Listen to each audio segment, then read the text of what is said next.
ઓમ શ્રી કૃષ્ણ પરમાત્મને નમઃ. શ્રીમદ ભાગવત કથા દૃષ્ટાંત અને રહસ્ય. હનુમાનજીએ જ્યારે સીતાજી પાસે લંકામાં બાકી રહેલી રાક્ષસીઓને ભીંસી નાખવા માટે વરદાન માગ્યું ત્યારે સીતાજીએ પોતાનો અણગમો વ્યક્ત કર્યો અને કહ્યું કે બેટા તું આ શું માગે છે.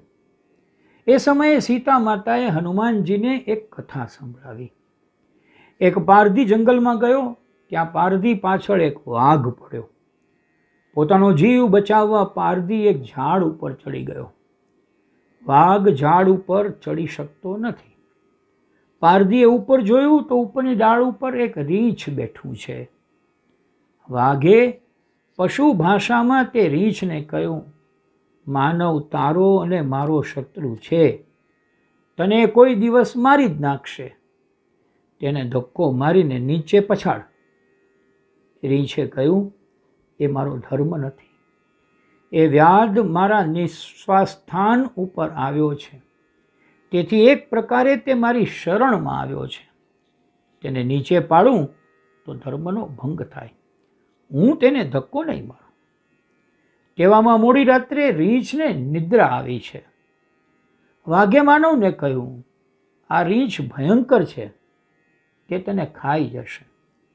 તું રીંછને ધક્કો મારે તો હું તેને ખાઈ જાઉં. તું નિર્ભય થઈ જઈશ. ઘણા ભાગે મનુષ્ય કૃતજ્ઞ હોય છે. મધ્યરાત્રિએ ઊંઘતા રીંછને પારધીએ ધક્કો માર્યો, પરંતુ પરમાત્મા જેનું રક્ષણ કરે તેને કોણ મારી શકે. રીંછ નિદ્રામાંથી પડ્યો, પણ કુદરતનું કરવું તે એક ડાળી તેના હાથમાં આવી ગઈ. રીંછ નીચે પડવામાંથી બચી ગયું. વાઘે રીંછને કહ્યું, તે જેનું રક્ષણ કર્યું એને તારી સાથે કપટ કર્યું, તને મારી નખાવવા તૈયાર થયો. તું હજુ સમજતો નથી? તું એના ઉપર વિશ્વાસ કરે છે? હવે તો ધક્કો માર. આપણા શત્રુને હું મારી નાખું. રીંછે તે વખતે પણ ના પાડી છે. એ ભલો પોતાનો ધર્મ છોડે. એ મારે મારો ધર્મ છોડવો નથી. હું તેને ધક્કો નહીં મારી શકું. એક સાધારણ પશુ પણ ધર્મનું પાલન કરે છે. મનુષ્ય સ્વધર્મનું પાલન ન કરે તો તે પશુ કરતાં પણ અધમ છે. તો તું તારો ધર્મ છોડવા કેમ તૈયાર થાય છે?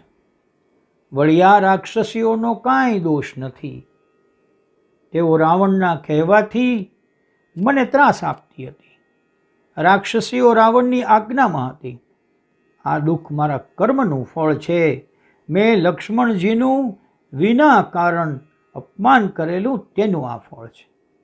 ઘણા દિવસ આ રાક્ષસીઓ સાથે હું રહી છું. અયોધ્યા જતા પહેલાં રાક્ષસીઓ જે વરદાન માગશે તે આપીને અયોધ્યા જવાની છું. મને તો થાય છે કે આ રાક્ષસીઓને વરદાન આપ્યા પછી હું અત્રેથી અયોધ્યા જાઉં. એ તો જગત માતા છે, બધાને માટે એને સ્નેહ છે. બેટા તું માગે છે એવો આશીર્વાદ હું તને નહીં આપી શકું. હનુમાનજી વંદન કરે છે, માં હું સાચું કહું છું. આવી દયા તો મેં રામજીમાં પણ જોઈ નથી.